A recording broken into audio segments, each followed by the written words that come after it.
As many of you know, the Instagram and Snapchat starlet Belle Delphine recently pulled a bit of a prank, although some people are not sure if it's a prank, supposedly a prank, where she was going to sell water that she had bathed in for $30 a bottle.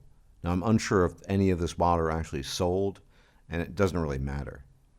And whether or not she sells the water, or if it's real or a prank, that doesn't matter either.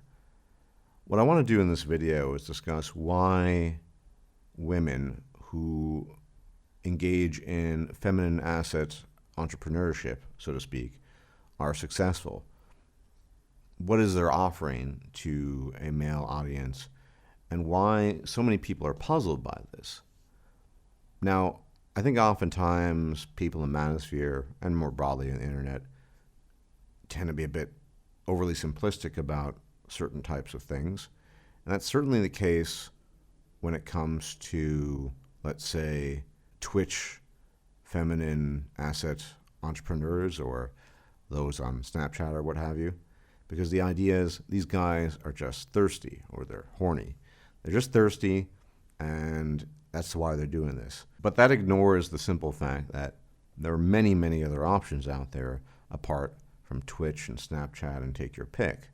So, for example, there are actual sex cams. There are actual ways of interacting for direct pay in a sexual way with women online. And of course, you have the time-honored tradition of actually selling certain feminine assets for a certain fee, and they could do that too. And so it all really begs the question, what's going on there? Why, in a world with abundant pornography, with specific types of pornography that at least mimic what seems to be going on Twitch or some of these other avenues, or in a world where for a reasonable price you can get direct access to feminine assets, why would so many men empower these women engaging in feminine asset entrepreneurship in these different mediums? Because it is a bit strange, right? These women aren't really doing much. They don't have to go out of their way. They're not engaging in tremendous effort. But I think therein lies the rub, in a lot of ways at least. You see, it isn't just thirst on the part of these men who are supporting these women financially and monetarily. It's a lot more than that. For one thing, it's a form, I believe, of intimacy. These guys who are constantly watching these feminine asset entrepreneurs on Twitch or other channels, they find in that a kind of emotional intimacy that cannot be captured by things such as traditional pornography or even sex cams where there's a direct interaction taking place there. There's also familiarity there, a regularity, and so they can continually interact with this person, and they gain acknowledgement. But it's not necessarily direct sexual acknowledgement. It's a kind of acknowledgement of things like boyfriend of the day or take your pick with these titles.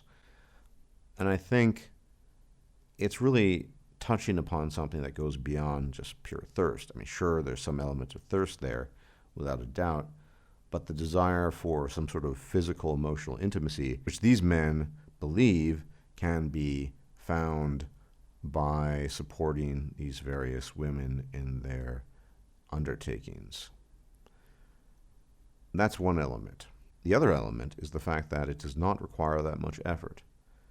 Engaging with somebody on Twitch requires minimal effort, minimal commitment, and if you're willing to drop some money, you get something in return.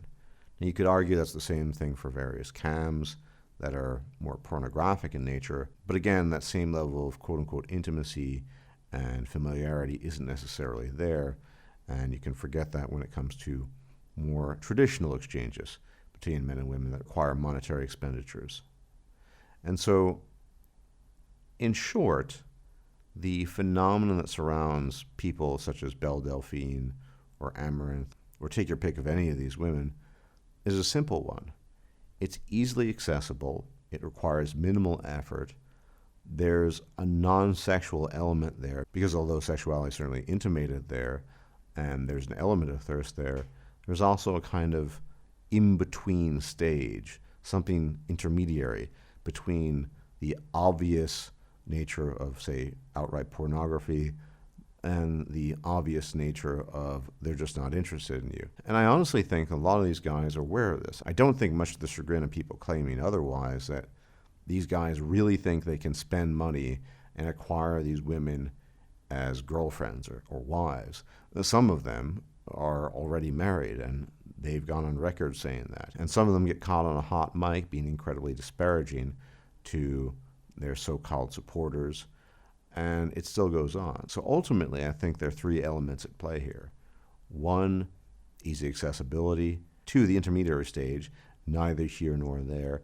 Three, these men are looking for some kind of intimacy with an ROI, and these men are clearly getting that ROI.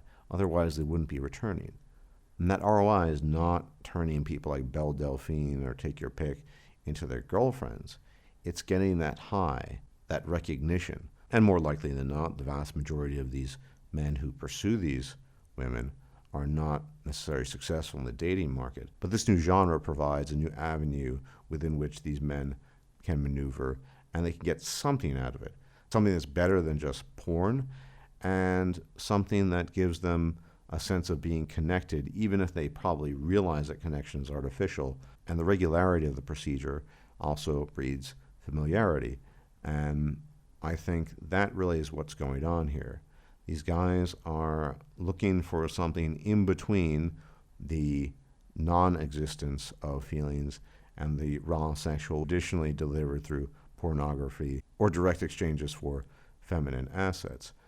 And this new business sector, if you will, of feminine asset entrepreneurship that has very little to do with gaming itself, or really very little to do with anything other than displaying one's feminine assets in a limited manner, this is a really good way for both sides, it seems, to profit. Because a lot of people think this is just purely exploitative. I don't think it is, because these guys are doing this willingly. And you don't spend all your time on the internet not being aware of certain things. I'm sure some of these guys might be deluded and think that Belle Delphine is going to marry them eventually, but I think they're far and few between. I think the vast majority of these guys know what's up, but ultimately it gives them something, and they feel like they're getting something in return. And I don't necessarily see anything wrong with that.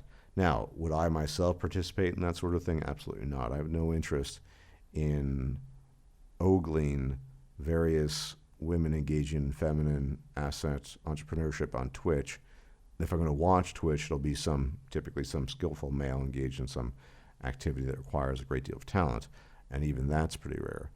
But I think the idea of this is predicated simply on thirst rather than some more subtle things is a very commonly thrown out idea and theory. People just can't understand. Why is this guy spending all this money on? You could just go on Chatterbait. You could just go to Xhamster. You could just hire a pro. And my explanation, if it's true, I'm not saying it must be true, but I think it is that this is an intermediary stage of something that would otherwise not be offered with any of these other options. Otherwise, these men would not be pursuing it, right? They would be pursuing these other things, and rest assured, they probably do pursue these other things sometimes, but this is something different, perhaps not entirely, but to a very large degree. Everyone, thanks for tuning in, and if I'm still alive, I will check you out at a later date. Until then, enjoy your weekend, and bye-bye. If you liked this video, please like, share, and subscribe. And if you enjoy my content, please consider making a donation or becoming a patron. Thanks for watching.